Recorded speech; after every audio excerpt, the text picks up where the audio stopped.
heads. New York Republican Congressman Nick LaLota joins us now, a member of the Homeland Security and Armed Services Committee, a Navy veteran and graduate of the Naval Academy in Annapolis. Congressman, welcome. How alarmed and concerned are you about these Chinese balloons? You know, we should be alarmed. We should be concerned because our nation's adversaries are testing us every day. The Mexican drug cartels are testing our southern border.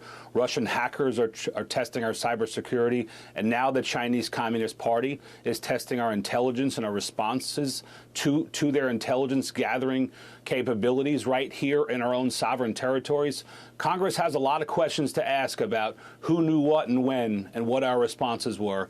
And we're quite concerned. We need to get to the bottom of this. You know, one of the big questions was the balloon on Friday, the Alaska balloon. Apparently NORAD didn't even see it. It wasn't detected until it was already over U.S. territory. Aren't you surprised, or are you surprised, that NORAD couldn't see a Chinese balloon even though it was over our sovereign territory? We have the best and most lethal fighting force the world has ever known, and the expectation from the American public is that we have the best intelligence gathering capabilities the world has ever known as well. The expectation is that we should have been tracking this throughout the Pacific Ocean. We should have known when it crossed over Guam and Hawaii and certainly Alaska. And we need to get to the bottom of what exactly we knew and when we knew it. Did we track it the whole way? Were we tracking it as it entered U.S. territorial waters?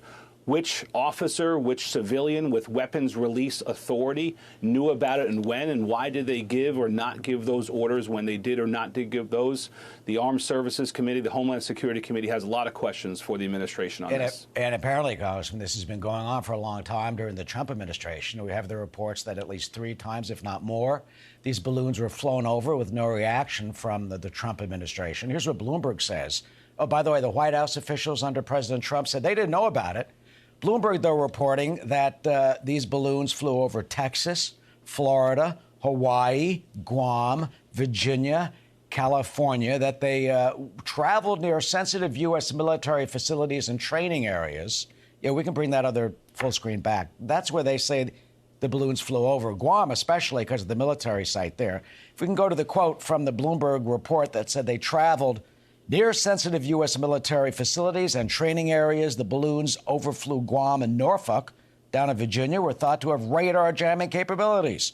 Smaller in size, only detected briefly in U.S. airspace. Here's General Glenn Van Herrick, head of the North American Aerospace Defense Command, on why we didn't see them. It's my responsibility to detect threats to North America. I will tell you that we did not detect those threats, and that's a domain awareness gap that we have to figure out. There's that term, domain awareness gap. How concerned are you that they admit they didn't see them? Yeah, I think the Congress needs to fund the military to prepare for the next conflict, not the last one. That's why we're heavily invested in both time and resources on innovative cutting-edge technologies, which will help our U.S. intelligence officials understand what these threats to our sovereignty are. And I think that as the more that we focus from a policymaking perspective on what America's future threats are, the more we'll give our warfighters the tools to defeat those threats. And finally, what would you like to see? I mean, what type of questions do you have for the general? The fact that these balloons are coming over, you know, for years apparently, and they were detected briefly. They didn't know what they were. Now they know they're Chinese spying balloons.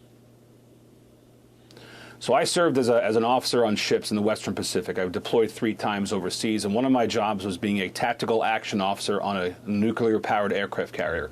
And it was my responsibility to be in the room and give orders, perhaps, to shoot down things that were a threat to the aircraft carrier. And there were different perimeters and zones that we had, and we had pre-planned responses to if things crossed certain ranges, what exactly we would do.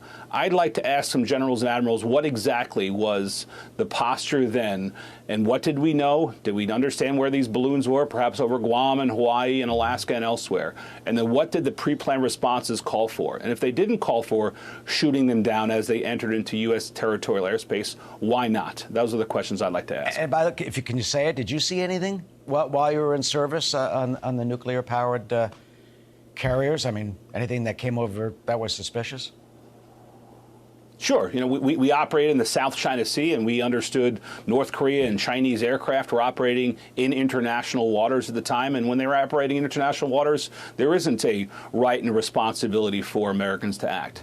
But the understanding is that America will act when somebody encroaches on our sovereignty, whether it's on our southern border, our territorial seas or airspace. The expectations that Americans have is that we will react to defend ourselves when our sovereignty is encroached. That's why the House passed unanimously, with bipartisan unanimous support, a resolution condemning the Chinese Communist Party for violating our sovereignty. The standard that we should uphold is we should not allow our adversaries like the Chinese Communist Party to invade our sovereignty. We need to check our protocols. We need to check our pre-planned responses to ensure this never happens again. Well, apparently they still have been doing it, so we'll see. Republican Congressman Nick LaLota of Long Island, thank you for joining us, and thank you for your service to our nation.